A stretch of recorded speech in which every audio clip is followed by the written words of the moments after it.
दोस्तों क्या हाल है। चलिए बात कर लेते हैं देश और दुनिया की बड़ी खबरों के बारे में। साथ ही वीडियो को लास्ट तक देखें क्योंकि हमने आज की इस वीडियो में काफ़ी ज़्यादा इंपॉर्टेंट और सिलेक्टेड खबरें आपके लिए दी हैं। साथ ही अगर आपने चैनल को सब्सक्राइब नहीं किया है तो जल्दी से करें और वीडियो को लाइक भी करें। एनसीईआरटी में भूकंप के झटके रिक्टर स्केल पर तीव्रता 4.6। नेपाल था केंद्र, वहीं 2 बार आया है भूकंप। पहली बार 4.6 और दूसरी बार जो तीव्रता रही है वो 6.2 रही है। साथ ही देवगौड़ा बोले नीतीश ने जेडीएस का विलय जेडीएस में किया है। वे जनता के फ्रीडम फाइटर बनना चाहते थे, इंडिया में शामिल होने के लिए प्रपोजल भी दिया था। बिहार में जातिगत जनगणना का डेटा रिलीज का मामला एससी तक पहुंचा, यानी कि सुप्रीम कोर्ट तक पहुंचा। कोर्ट ने कहा 6 अक्टूबर को आपकी दलीलें सुनी जाएगी। वहीं आंकड़ों पर आज सीएम की सर्वदलीय बैठक होगी। प्रधानमंत्री मोदी बोले छत्तीसगढ़ में कि 5 साल में आपका यहां पर अपराध का गढ़ बन गया है। यहां विकास बैनरों पर और पोस्टर पे होते हैं या फिर कांग्रेस नेताओं की तिजोरी में। वहीं राहुल गांधी ने दूसरे दिन भी गोल्डन टेम्पल में अपनी सेवा दी, महिलाओं के साथ सब्जियां काटी, साथ ही जूठे बर्तन भी धोए। वहीं बता दें वहीं इसी दौरान सिख के गुरुद्वारा प्रबंधक कमेटी ने सवाल उठाया तो कमेटी ने कहा कि यह पश्चाताप नहीं बल्कि सेवा है। जम्मू कश्मीर राजौरी में सुरक्षा बलों द्वारा आतंकियों के बीच मुठभेड़। 2-3 दिन से यहां पर दहशतगर्दों के छिपे होने की आशंका है। कल रिसर्च में ऑपरेशन में 2 जवान भी घायल हुए थे। वहीं प्रधानमंत्री मोदी को मिले स्मृति चिन्हों और उपहारों की ई नीलामी 2 अक्टूबर से शुरू होगी। 5 साल में पहली बार इतने कम यानी कि 912 आइटम ही नीलामी के लिए उपलब्ध हैं, जिसका बेस प्राइस 700 रुपये से लेकर 65 लाख रुपए तक होगा और इसकी नीलामी 30 अक्टूबर तक करी जा सकती है। साथ ही पंजाब सीएम भगवंत मान ने गवर्नर को जवाब भेजा। बता दें इस चिट्ठी में सीएम भगवंत मान ने बताया कि 50,000 करोड़ नहीं बल्कि 47,000 करोड़ का कर्जा लिया गया था। इसमें से पुरानी सरकारों के कर्जे के बदले करीब 27,000 करोड़ रुपए का ब्याज भी चुकाया गया है। इसके अलावा हम आपके लिए बता दें सीएम गवर्नर को बताते हैं कि पिछली सरकारों ने लगभग 3 लाख करोड़ रुपए का कर्ज लिया था। साथ ही हरियाणा की अंबाला लोकसभा सीट का उपचुनाव नहीं होगा। बता दें कि यह जानकारी हरियाणा के मुख्य निर्वाचन अधिकारी अनुराग अग्रवाल ने दी। उन्होंने बताया कि अगले साल देश भर में आम चुनाव होने हैं और अंबाला लोकसभा सीट पर भी उसी समय इलेक्शन कराए जाएंगे। बीजेपी सांसद रतन लाल कटारिया के निधन के बाद अंबाला लोकसभा सीट खाली हो गई थी। वहीं पंजाब के चंडीगढ़ में कांग्रेस की विधायक सुखपाल सिंह खेरा की गिरफ्तारी से कांग्रेस सियासत लीडरशिप निराश चल रही है। पंजाब गवर्नर बनवारी लाल पुरोहित को ज्ञापन देने के बाद 2 दिन बाद मंगलवार को कांग्रेस सीनियर लीडरशिप ने डीजीपी का भी रुख किया। साथ ही डीजीपी के कार्यालय के रुख करने के बाद जब उन्होंने वहां पर जाने की कोशिश की, चंडीगढ़ पुलिस ने उन्हें कांग्रेस भवन से निकलने के बाद ही बैरिकेड लगाकर रोक दिया।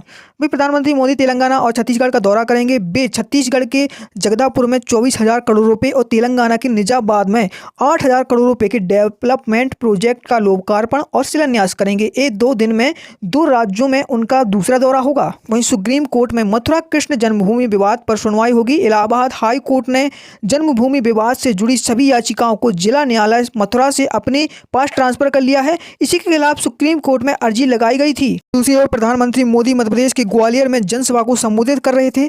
उन्होंने उसमें कहा कि विकास विरोधी लोग जो है जात पात का पहले भी काम करते थे और आज भी इसे बांटने का पाप कर रहे हैं। इसी बयान के ठीक 3-3.5 घंटे पहले बिहार में जाति जनगणना के आंकड़े जारी हुए थे।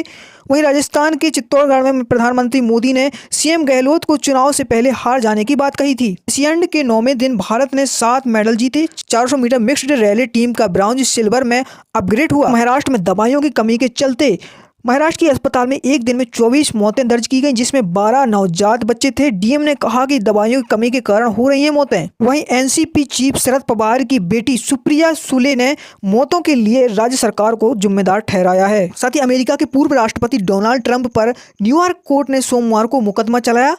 ट्रंप पर आरोप है कि उन्होंने $100 मिलियन यानी कि 832,000 करोड़ रुपए का घोटाला किया है। उन्होंने अपनी जमीन जायदाद की झूठी जानकारी देकर अपनी नेटवर्थ बढ़ाई है। साथ ही लिटेलिया ने उनको लेकर मांग की है कि ट्रंप पर करीब $250 मिलियन यानी कि 2,000 करोड़ रुपए का जुर्माना लगाया जाए। साथ ही उनके जितने भी बिजनेस चल रहे हैं उनको स्थगित या बंद किया जाए। साथ ही नवाब की पाकिस्तानी वापसी के लिए फ्लाइट टिकट बुक 21 अक्टूबर को लंदन से अबू धाबी होते हुए लाहौर पहुंचेंगे। 4 साल में देश लौट रहे हैं नवाब। भारत ने 41 कनाडाई डिप्लोमेट को देश छोड़ने के लिए कहा। रिपोर्ट में दावा है कि 10 अक्टूबर की डेडलाइन थी। अभी कनाडा के 62 डिप्लोमेट मौजूद हैं भारत में। मलेरिया की दूसरी वैक्सीन को WHO की मंजूरी। सीरम इंस्टीट्यूट ऑफ इंडिया हर साल 10,000 करोड़ डोज बनाएगा और कीमत केवल 166 रुपये। साथ ही पाकिस्तान में हिंदू युवतियों के साथ गैंगरेप, 3 दिन पहले घर से हुई थी किडनैप, 7 लोग शामिल हैं, 4 लोगों के लिए पीड़िता जानती है। अमेज़न के जंगलों में 7 दिन में 100 डॉल्फिन की मौत हुई है। इन्हें दूसरे तालाब में शिफ्ट किया जा रहा है क्योंकि पानी का तापमान 40 डिग्री से भी ज्यादा हुआ। इंडोनेशिया ने Whoosh high speed bullet train launch की। 350 किलोमीटर प्रति घंटे की रफ्तार है इसकी। चीन की मदद से तैयार हुआ 142 किलोमीटर लंबा रेलवे ट्रैक। माइक्रोसॉफ्ट के CEO का गूगल पर आरोप। सत्या नाडेला बोले सर्च इंजन मार्केट में मोनोपोली के लिए गूगल ने एप्पल को अरबों रुपए दिए। के साथ सेंसेक्स 360 अंक गिरा, 65,512 पर बंद हुआ। निफ्टी भी 109 अंक टूटा। JSW इन्फ्रा के शेयर में 32% की तेजी देखी गई। वही 57,000 के नीचे आया सोना। चांदी में 4,000 रुपये की गिरावट देखी गई। आने वाले दिनों में और भी गिर सकते हैं दाम। जियो ने HSBC बैंक से 16,640 करोड़ का लोन लिया।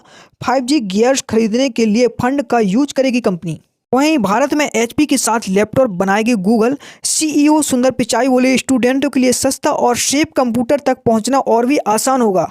भारत में कम हुई बेरोजगारी। सितंबर में बेरोजगारी दर 8.10% से गिरकर 7.09% पर पहुंची। साथ ही इस साल का निचला स्तर है। वहीं भारतीय क्रिकेट टीम एशियन गेम के सेमीफाइनल में क्वार्टर फाइनल में नेपाल को 23 रनों से हराया। जसवाल ने लगाया शतक।